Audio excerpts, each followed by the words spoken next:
Unarmed civilian peacekeeping is a particular variant of the much broader notion of civil peace services. We focus here on unarmed civilian peacekeeping because, generally speaking, it is the least understood and least recognized.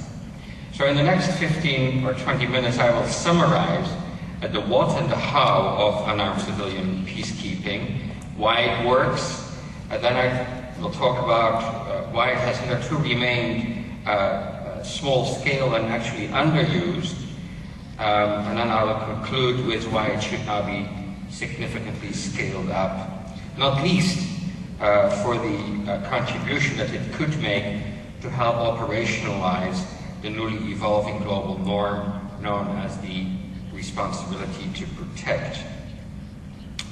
Now, the term peacekeeping usually conjures up images of UN-sponsored armed blue helmets deployed in areas of violent conflict in poor countries.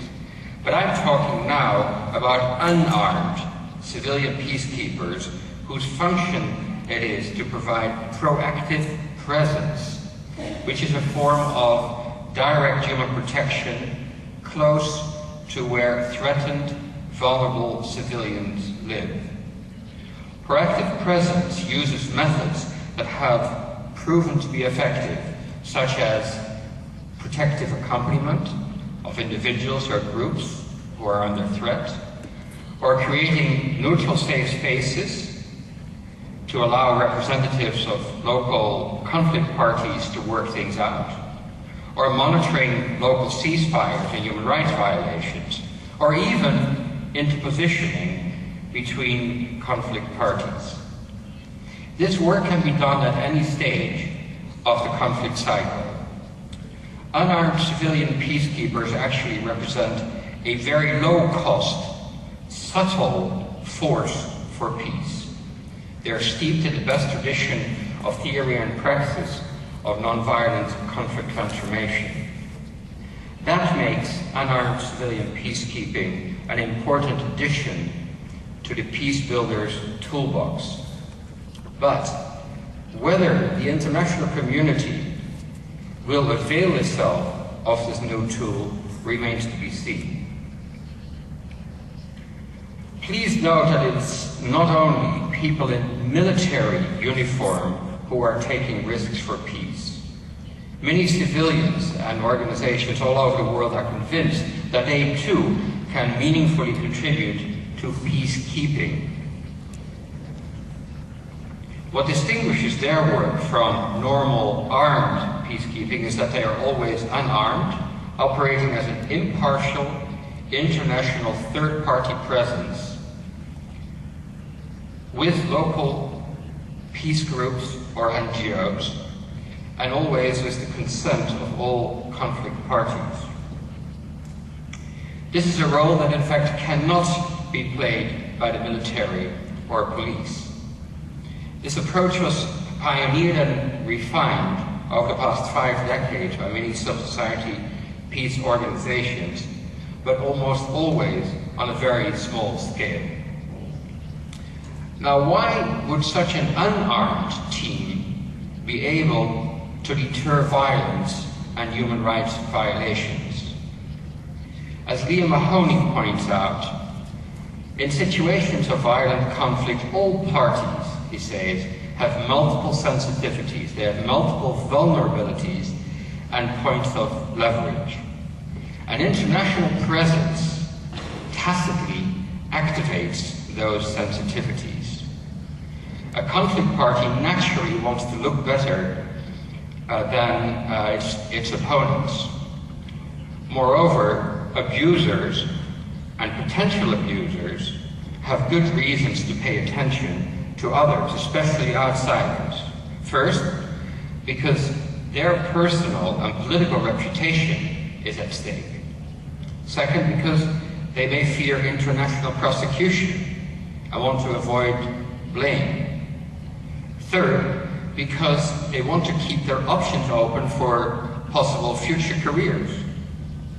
And finally, because an individual has moral concerns. All individuals have have moral concerns. Thus, the leverage that unarmed peacekeepers have is both personal and political, and it operates, as Leah Mahoney says, at all levels: global, national, and local. What is often not understood is that unarmed does not mean defenseless. In reality, unarmed peacekeepers are not unarmed. They are armed with what Gandhi called the greatest force mankind has been endowed with, namely non-violence. Seldom do we examine our deepest beliefs about power, namely that it grows out of the barrel of a gun, that there is only one kind of power, threat power. But to dismiss unarmed peacekeeping as some kind of woolly-headed idealism or naive pacifism, or as some romantic notion, or even as something only suited for the weak and the timid, completely misses the point. The persistence of such wrong notions in the public and political perception, I believe, stands in the way of greater use and wider application of unarmed civilian peacekeeping. It is time, therefore, for all of us to realize that unarmed peacekeeping is a sophisticated, effective force that requires courageous, hard work by low-profile professionals operating in a low-key, disciplined fashion in often very dangerous situations.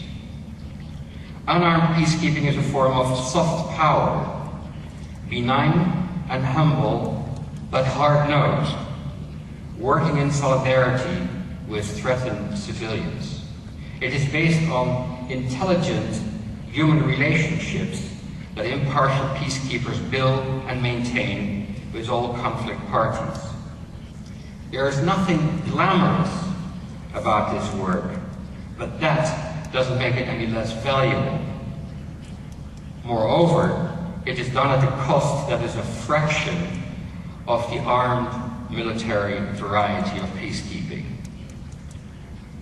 The question may be asked, why has organized civil unarmed peacekeeping in third countries never gone beyond small scale?